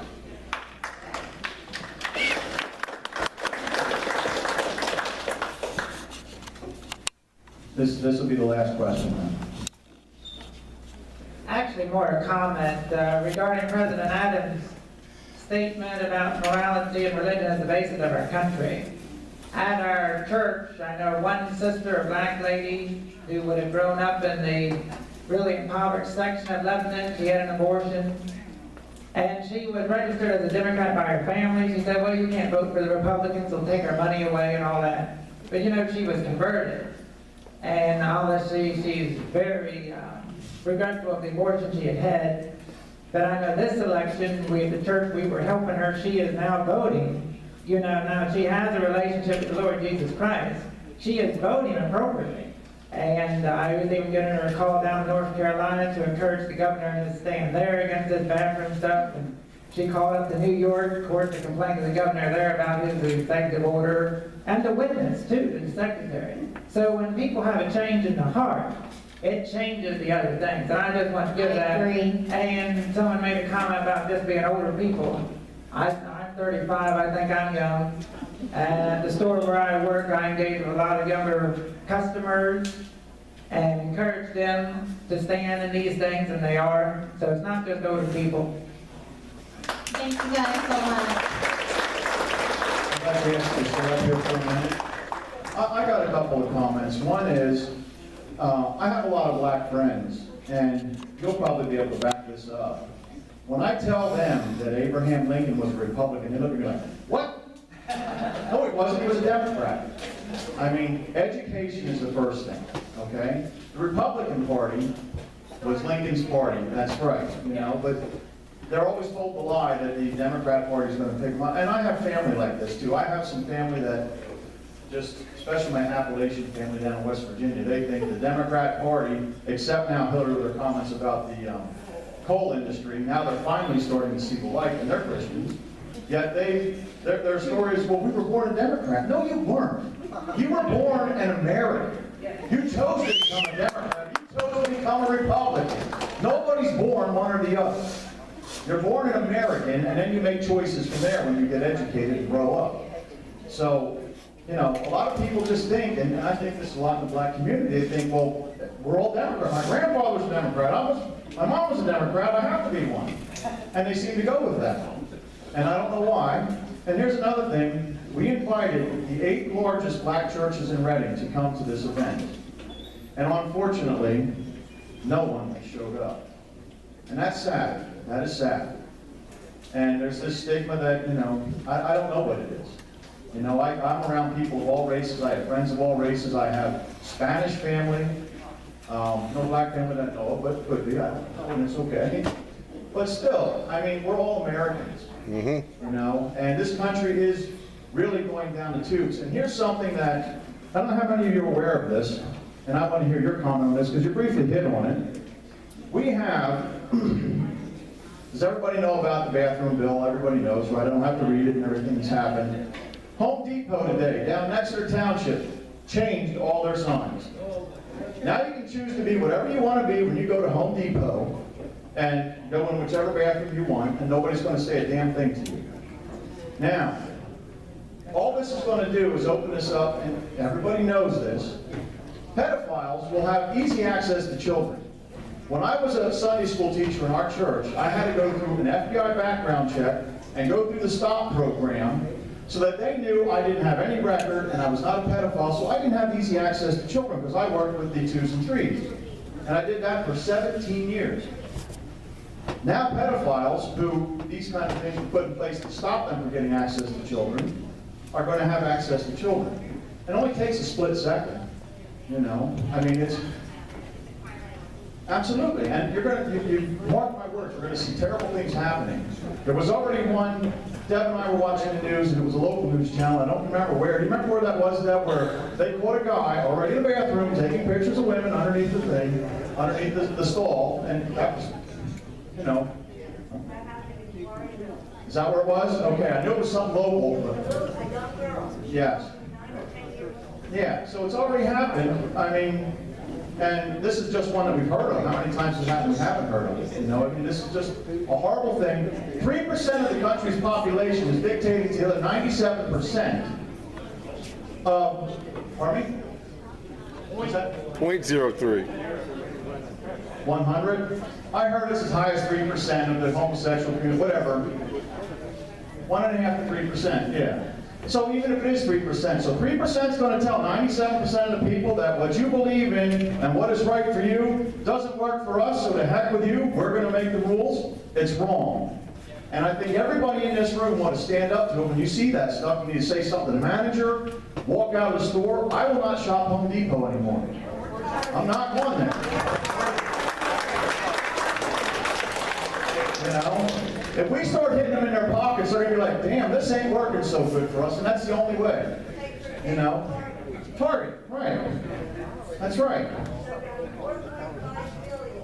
Well, good. I hope they're down $4.5 billion by the end of the year, and they get some sense in their head, because this is senseless. Now, somebody made the comment what we can do.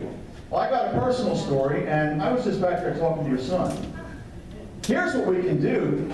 That kid reciting what he did, he just quoted Bible verses to me back there. He's 10 years old. Carl, stand up, wave your arm. That kid deserves a round of applause.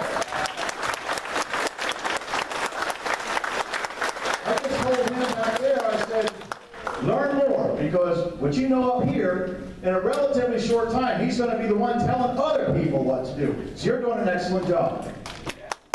You're doing an excellent job. My daughter Amanda, she had a test in school recently, and it was on the elections.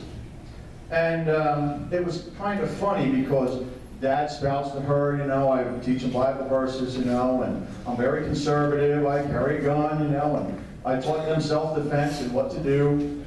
And so they had this test. And then they're going over their answers in school, and my daughter calls up Dad and she says, Dad, she said, I think there's a problem. What's the problem? She said, well, everybody in school's upset at me because I'm a conservative and they're all liberal. So the things that I was teaching her all those years that I thought just goes right through, well, now she's 18. She has a child now, and she's starting to live those values. She understands, and praise the Lord. And that's how you can do it. There's nobody in here who doesn't probably have grandchildren, right? Or children you can still affect. They're watching what we do, you know? They're watching how we react. You know, I get very upset and, you know, I sometimes spout off, but then when they ask me why, I explain to them why I stand on the position I do, you know? Because everybody deserves a chance in this country. Nobody deserves a free ride. We all work for what we get. I don't want what you have. I don't want you to take what I have. If I choose to give it to you, that's one thing. And these are the values, you know, and many, many others we need to teach our children. This woman's doing a fine job. So, how many children do you have? Well, have a few more and teach them, please.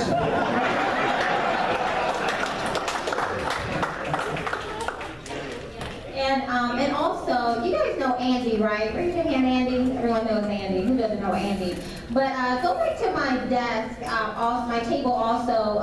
If you want to know, like very concrete strategic things you can do as it relates to public schools and these bathrooms, come back there. He has some information for you. We need to engage. We don't need to just take this information and go home and just be mad about it. and you are absolutely right, Kathy, and that is what we all need to do. And it starts in your own home and goes out from there. And I'm talking to everybody in this room. We all need to engage wherever we possibly can. Workplace. I'm just asking her to hang out till we're done, so I'm not up here alone. No, but I'm serious. I mean, you know, instead of coming here once a month just to eat, meet, and retreat, we need to all get active. If you care about this country, and I'm sure everybody here does, that's why you're here, you need to hit every circle of life you can with your values and keep moving it forward to the next generation. I mean, you know, if it wasn't for people like us, this country would have already folded, I'm sure. But we're the last bastion of hope, the conservatives, who have some moral foundation to stand on and principles, but when we disappear, if we do, and I hope we don't, they will have won. Now, the only encouragement to me is, I know in the end times, I've read the entire Bible many times, and in the end we win, so, you know, I don't really have any fear. So, which brings me to my next point. Deb's taking up a collection for the Get Jim Billman Out of Jail Fund, because with all this going on in my big mouth, I'm probably going to get arrested somewhere. So.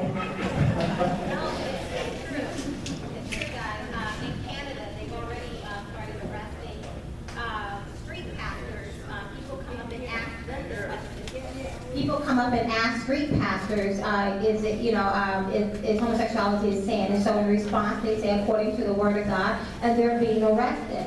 These things are coming. I mean, we already have Kim Davis, who was arrested. And I don't know if you guys know, there's a judge in Texas that is refusing to marry heterosexuals because she's homosexual and she wants to teach them a lesson, so she gives them a long lecture when they come to her about marriage equality. She's not being arrested. Kim Davis was. So these things are really happening. And the Bible says in the end times, what is right will be wrong and what's wrong will be right. We're living those times now. I honestly believe that. So, I mean, you have to have an attitude of no fear and speak out. I don't really have any more announcements. Sam, do you have any announcements? One thing I'm very proud of, we talk about the Bedford bill, You need a mic.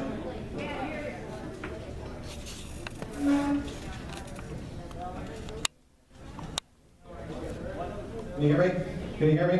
One thing I'm very proud of, we were talking about the bathroom bill and what President Obama did last Friday. But what I am proud of is that we do have 96 of our representatives in Harrisburg sent a letter to Obama and told him what they think of him, and that he should obviously change his mind or have his department change his mind. We need that. We need to support people who are doing that. My only question is, there's 203 representatives there. What happened to the other 100 and some? I'll take the 97, but we want to push for the others.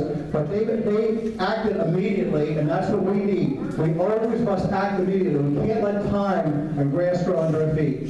So I'm very proud of that. Amen. I do have one announcement here, and it's about the Second Amendment rally. And it's on Tuesday, May 24th at 10 a.m. in front of the steps of the Rotunda. So if you believe in the Second Amendment, as I obviously do, and hopefully everybody in this room does, you know, try and be there if you can. But, you know, this is one of those freedoms that they're trying to take away, and slowly but surely they are whittling away at the Second Amendment, piece by piece by piece by piece. Until one day you wake up, you know, or your grandchildren wake up and it's like, wow, I think my grandparents used to have a gun, but we couldn't afford the $10,000 registration fee for that pistol we have, so we had to give it up. I mean, this is the kind of things that will happen slowly, subtly over time. The liberal agenda works just that way, slowly over time. You lose a little bit, and then the next generation loses a little bit, next generation loses a little bit, because yeah, it's sad. So at this time, I'd like to close this meeting. I'd like to thank our speaker very much. Thank you. Carl, remember what I told you. We got to teach the next generation. All right. Let's close this meeting in prayer. Gracious Heavenly Father, we do thank you and praise you for this time we've had together. And we thank you, Father, for people like Kathy and others in this room, and that we're fighting for that freedom, Father, that the forefathers seemed to give us in the Constitution, and that was a document inspired truly, I believe, by you. And I just pray, Father, that we would all do our part, whatever that may be, in our little realm of the world, whether it's reaching our children, grandchildren, co-workers, anyone, with the gospel for one, which changes hearts, and then with the conservative principles that will bring this country back to country. It's in Jesus' name we pray. Amen.